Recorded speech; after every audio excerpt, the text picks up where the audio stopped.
महिलाएं असुरक्षित हैं, बेटियां असुरक्षित हैं और भाजपा के खुद आंकड़े बता रहे हैं। अयोध्या से जीते हुए सांसद उन्हें रात में धरने पे बैठना पड़ा। और क्यों बैठना पड़ा? ये बात माँ गंगा की कृपा है कि आपको माँ गंगा ने बुलाया और आप स्नान कर पाए। 8 साल की खुशियां क्या मनाना, जब उत्तर प्रदेश ही बर्बाद कर दिया उन्होंने।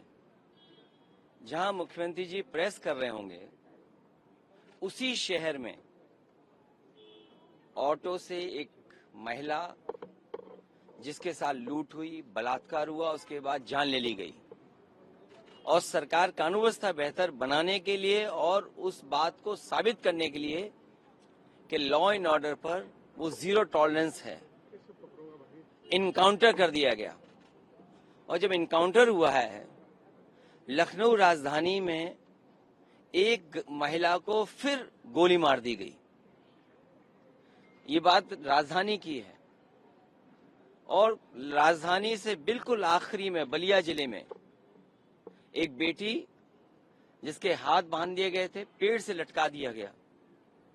और अगर हम आंकड़े देखें और सरकार के आंकड़े, जो भारतीय जनता पार्टी के अपने विभाग के आंकड़े हैं, वो खुद आंकड़े बताते हैं कि सबसे ज्यादा असुरक्षित महिलाएं और बेटियां कहीं हैं तो वो उत्तर प्रदेश में हैं। सबसे ज्यादा साइबर फ्रॉड अगर कहीं हो रहा है तो वो उत्तर प्रदेश में हो रहा है। जो लोग ये बता रहे थे कि इन्वेस्टमेंट आएगा, बड़े पैमाने पे कारखाने, उद्योग लगाएंगे, सरकार को उनके अपने ही अधिकारी पर और उसके साथ जो रहने वाला है उस पर एफआईआर लिखानी पड़ गई। सुनने में आया अधिकारी अंडरग्राउंड है। और मैं आपसे दावे के साथ कह सकता हूं, अधिकारी कहीं नहीं भागा होगा। मुख्यमंत्री आवास में होंगे या उनके बहुत खासम खास अधिकारी उनके पास होंगे। उत्तर प्रदेश में जितने मुख्य लोग हैं, वो इन्वेस्टमेंट नहीं ला रहे हैं, वो अपनी जेबों को भरने के लिए इन्वेस्टमेंट तलाश रहे हैं। और उसका परिणाम ये है कि बेरोजगारी नंबर 1 पर है, किसान तबाह हो गया। जो ये कहते थे आय दोगुनी करेंगे, मुझे ये बताएं, बुंदेलखंड का किसान, सरसों की कीमत क्या दी सरकार ने, तिल की फसल की कीमत क्या दी? वहां के किसान मूंगफली के धरना देते रहे। जो लोग दावा कर रहे थे कि आय दोगुनी होगी, उन्होंने गरीबों किसानों की आय को खत्म कर दिया। मंडी बनी नहीं। और जिस सड़क को प्रधानमंत्री ने बनाया, उद्घाटन किया, उद्घाटन के बाद ही से मेंटेनेंस हो रहा उस सड़क का। सोचिए आप, जिस सड़क का उद्घाटन किया प्रधानमंत्री ने, प्रधानमंत्री जी उद्घाटन में गए थे, वो सड़क आज भी मेंटेनेंस पर है। लाखों करोड़ों का रुपया दिल्ली से जा रहा है, महाराष्ट्र में, अन्य प्रदेशों में, लेकिन यूपी में क्यों नहीं जा रहा है? तो ये जो 8 साल बेमिसाल बताए जा रहे हैं, इस तस्वीर को देख करके पता लग रहा होगा कि 8 साल बेमिसाल कैसे हैं। महिलाएं असुरक्षित हैं, बेटियां असुरक्षित हैं और भाजपा के खुद आंकड़े बता रहे हैं। अयोध्या से जीते हुए सांसद उन्हें रात में धरने पे बैठना पड़ा। और क्यों बैठना पड़ा? एक शहीद के बेटे की नौकरी थी, वहां के अधिकारी उससे वसूली करना चाहते थे, वसूली के लिए प्रताड़ित कर रहे थे, धमका रहे थे, धमकी दे रहे थे। एक बार नहीं, 2 बार नहीं, 3 बार नहीं। और सोचिए, अधिकारी ने दबाव बना करके सर पे गंजा कर दिया, सर से बाल कटवा दिए। और बाल कटवाने के बाद ना प्रताड़ित किया कि पैसा नहीं दोगे तो तुम्हारे खिलाफ कार्रवाई होगी। अंत में उसकी जान चली गई। ये रात के 2-2:30 बजे तक धरने पे बैठे। तो ये हालत उत्तर प्रदेश की है। थोड़ी बहुत बता रहे हैं, बाकी हमसे बेहतर आप जानते हो।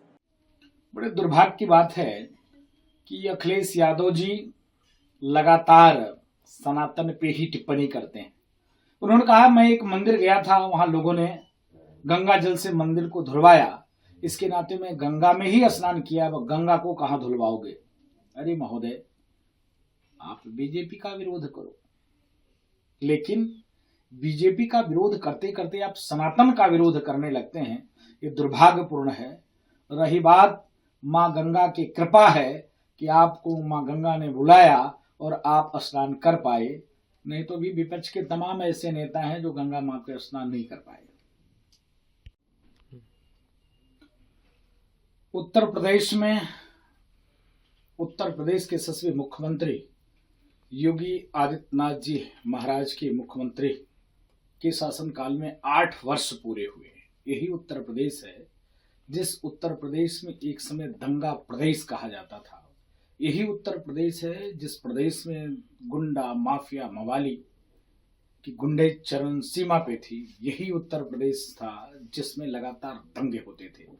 आज यही उत्तर प्रदेश है उत्तम प्रदेश को बढ़ता हुआ, लगातार बड़े बड़े आयोजन, भव्य कुंभ का आयोजन, भव्य मंदिर का निर्माण अपेक्षा करते हैं कि जिस प्रकार से योगी आदित्यनाथ जी महाराज सबका साथ, सबका विकास, सबके विश्वास के साथ सबके लिए कार्य और काम कर रहे हैं, मैं आशा और विश्वास करता हूं कि आने वाले दिनों में मथुरा और काशी का भी मंदिर निर्माण हो और उत्तर प्रदेश शांत प्रदेश और विकास की उस गति को, उस प्रधानमंत्री की जो इच्छा है कि विकसित भारत बनाने के लिए, तो योगी जी लगातार माननीय प्रधानमंत्री के साथ कंधे से कंधा मिलाकर चल रहे हैं और सुंदर सरकार चल रही है। इसके नाते खूब मंगल कामना पूज्य योगी आदित्यनाथ जी महाराज को और पूरे प्रदेशवासी को बधाई कि 8 साल के कार्यकाल में बहुत सुंदर कार्य उत्तर प्रदेश में हुए।